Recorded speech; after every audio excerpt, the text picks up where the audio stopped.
at the same time, I want to kind of talk a little bit about the world of AI and how that affects artists, things like that right now.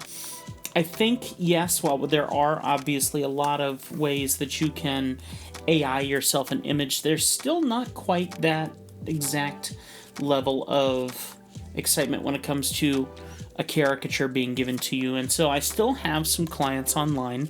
A lot of my main business is still drawing commissions for clients, and I mean, I still have clients paying upwards of $400 or $500 for a single commission, depending on what level of quality they're looking for. So if you're wondering, can you still make money in art? Believe it or not, yes, you can.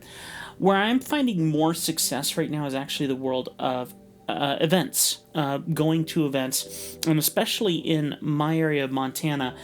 We jokingly call me the kingpin of caricatures out here in Montana, and it's so much fun to go to all these events, and it's not a matter of you're too expensive or whatever. It's more they simply just don't know where to look for you. And so when you open the door and you walk into their business and you go, hey, caricature artist, usually you just leave them up to their idea, and it goes from there, and it goes really, really well.